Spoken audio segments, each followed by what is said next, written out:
company with more money than God backing a politician other than you in the presidential race. Yep. That's never going to end well for DeSantis. No. And that's exactly what's going to wind up happening. Here's to hoping. Plus all those voters that they have down there. Oh, all those absolutely. taxpayers that they have down there that are getting screwed by DeSantis. Does he think they're going to vote for him for president? If he gets into a pissing match with Disney when he's just a governor of a state, what's he going to do as president? He's not going to be looking out for these people. No. So he's burning his own bridges. So by 2024, between him and Trump tearing the Republican Party to the ground and literally just burning it to the ground, he's not going to have anything after 2024. So I'm not worried about any of that stuff. Okay. But, Iger's staying out of that now. It was funny how he was commenting on it when Chapek was steering the ship in the wrong direction. Right. To try and get him. Right. Chapek already had the company in the ditch, and he was over there kind of poking a stick in his cage about it. Right. Now that he's back in charge, he's not saying anything about it. He's tight-lipped about the whole thing. Which is the way it needs to be. Exactly. So the one thing I did see is that they're doing away with the parking charge. Right. We did see that was, one of the things that did go away.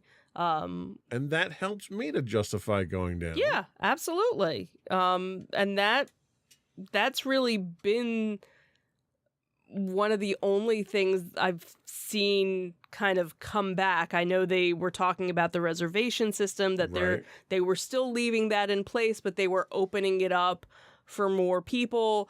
The park hopping, changing the time on that to make it more accessible. I think they were starting to do some of the annual passes. Right. They were doing the extra magic hours in the morning.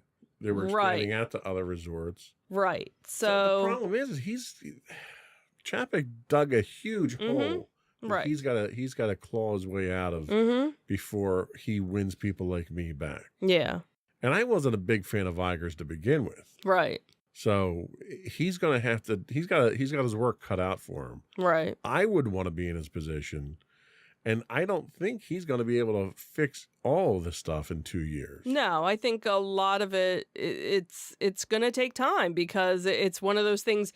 They were so quick to make the changes in the first place. And then, of course, you had the pandemic that kind of escalated it. Kind of breathed down, breathing down everyone's neck about it. Right. So like now you have, they're starting to do dining options again, like not the traditional dining plan that they had before, but something, and they've got to get rid of the Genie Plus. Oh my God. They're not though. That's the problem. Genie Plus isn't going anywhere. They're modifying it again. They'll never win me back with Genie Plus. I'm sorry. It was a waste of money. It was a terrible experience. I walked out of Disney for the first time in, 18 years that we've been going? 15 years that we've been going? Walked out of the first time and felt like I didn't get my money's worth out of it.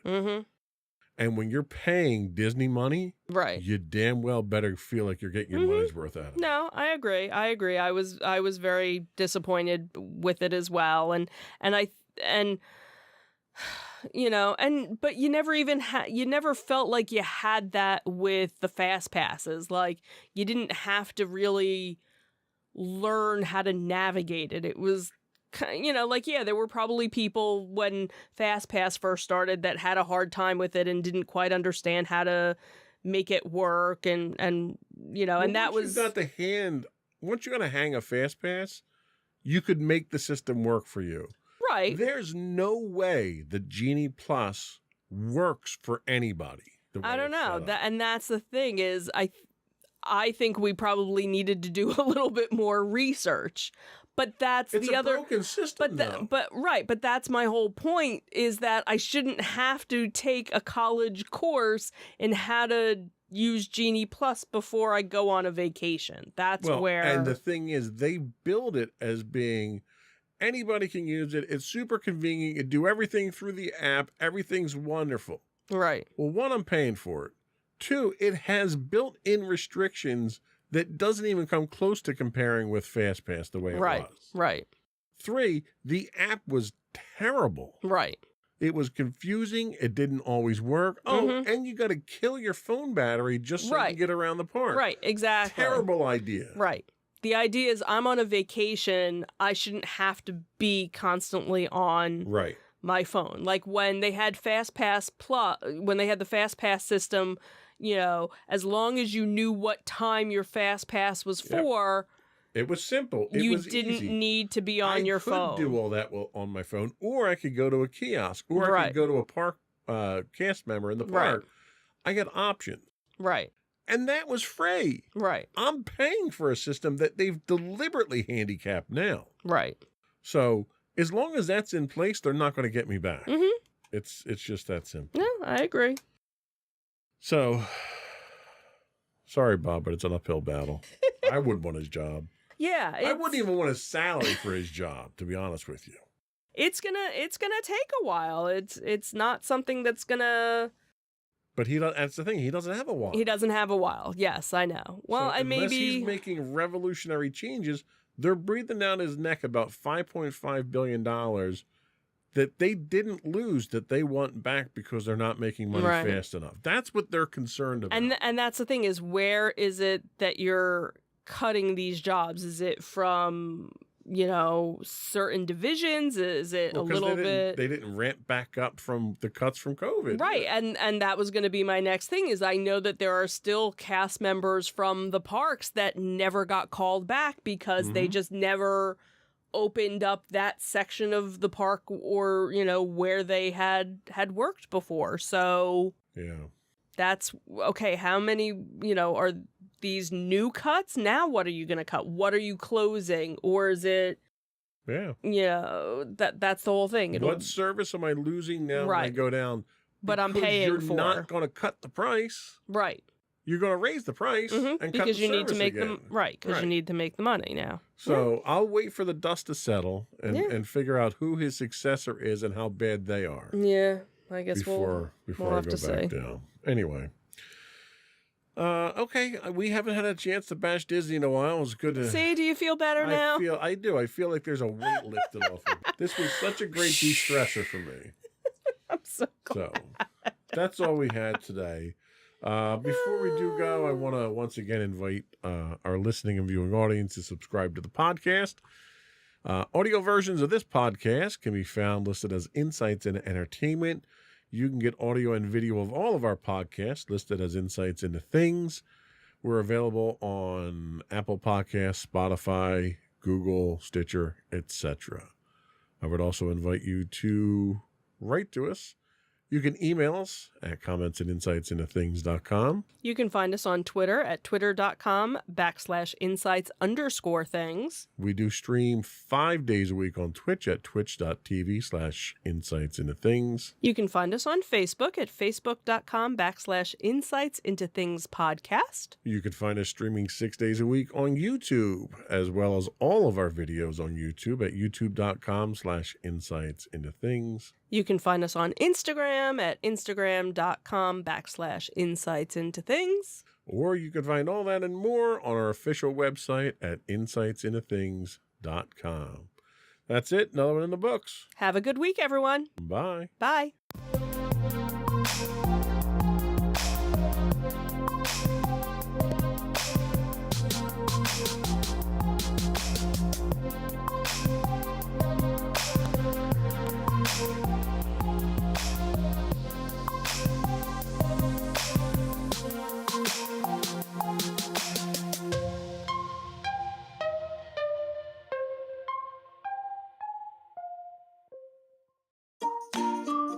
Insightful podcasts by informative hosts.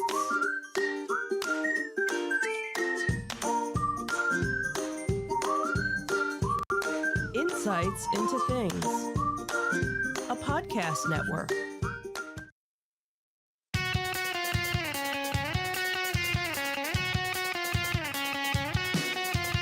Welcome to Insights into Entertainment, a podcast series taking a deeper look into entertainment and media.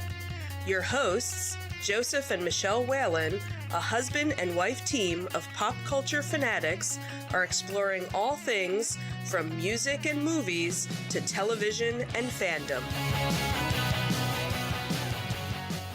Welcome to Insights in Entertainment. This is episode 148, Swapping the Bobs Again.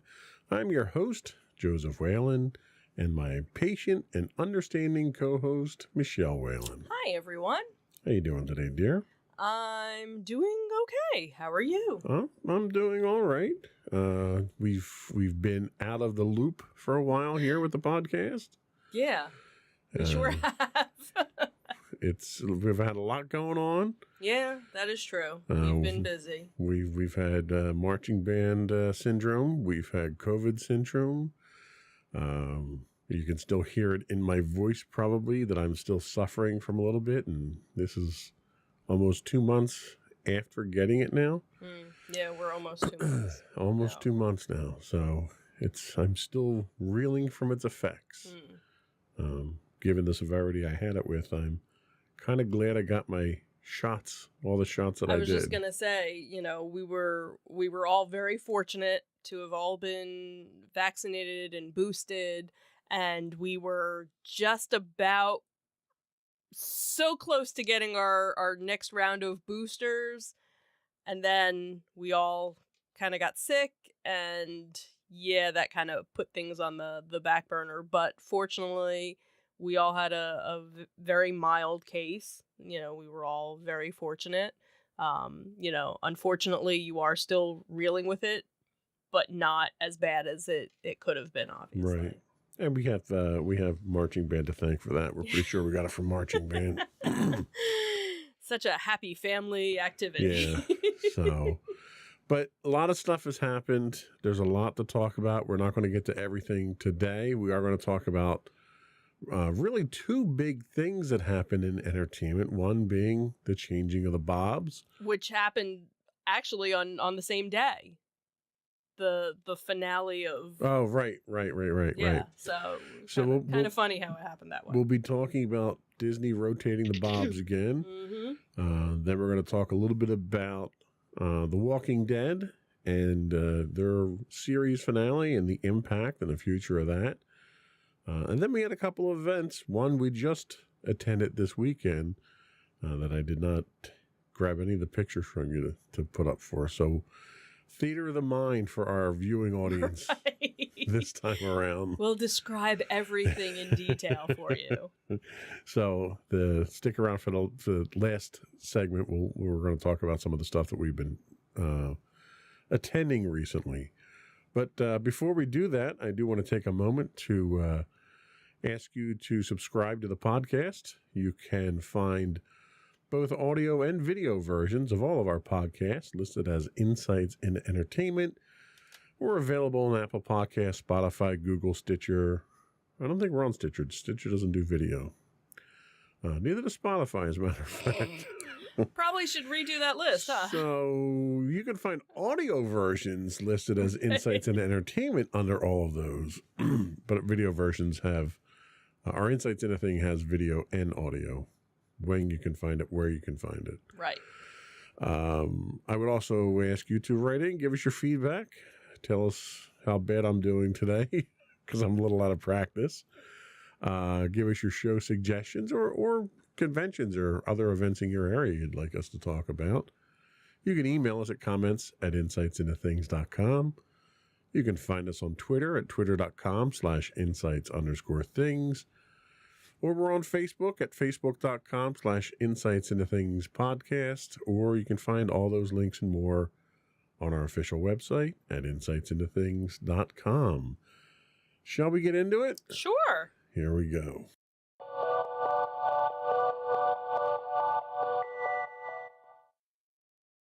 So, the changing of the Bobs. This was some very interesting news that I know a lot of fans of Disney were hoping for some big change to happen. And last month, it happened. So Bob Iger was probably one of the most successful CEOs in history of the Walt Disney Company. And now it seems that he's returning back to run the media empire. And this was very shocking news that basically dropped Sunday, November 20th at night. And what was interesting about this was that when all the other changes that have been happening with Disney, in a lot of cases, cast members were finding out about it after the fact. Information in most cases about the different layoffs and things, all people were finding out about it through social media after the fact. And a lot of the cast members were very upset that, they didn't get any sort of notice ahead of time. And Sunday night, I guess it was early Sunday night, an email actually went out to all of the cast members. So cast members were actually the first ones to know about, as they should be, all of these changes. So that was definitely a step in the right direction that so many of the cast members actually felt. Now, Bob Chapek, who replaced Iger in 2020, was actually stepping down immediately. It was like effective that night. All of the website information updated. It was almost like Chapek didn't even exist after the fact. It was Susan Arnold, who was the chairman of the board, had said in a statement that night, we thank Bob Chapek for his service to Disney over his long career, including navigating the company through the unexpected challenges of the pandemic. The board has concluded that as Disney embarks on an increasingly complex period of industry transformation, Bob Iger is uniquely situated to lead the company through this pivotal period. Translation, Bob Chapek sucks, and we're bringing Iger back until we figure it out. And what was funny was, literally the next day, the stocks, had gone up 9%, still didn't make it up to, to where they were during all of this, but definitely you're seeing, some of the changes, from what you could see online and, social media. Cast members were elated by it.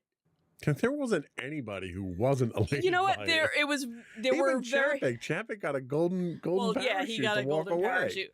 But that's the thing, is that so many people were, because I think one of the other things that was kind of looming was there was another layoff that was going to be looming, and now, as far as I know, none of that is in place. Now, granted, how long is it going to take for certain changes to go into effect? That's what will be interesting to see, and how many things that Chapek started are going to be undone. Because we know they're not going to get rid of certain things, but are they going to start modifying? Well, and let's face it, he comes in, if you want to play devil's advocate, you can say, oh, well, he came in during the pandemic and that was really what burned him. But in reality, a lot of companies, everybody went through the pandemic. Right.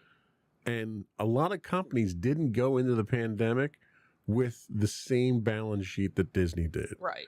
And somehow Chapek manages to wipe out 36% of that budget sheet after doing all the layoffs that he did, all the cuts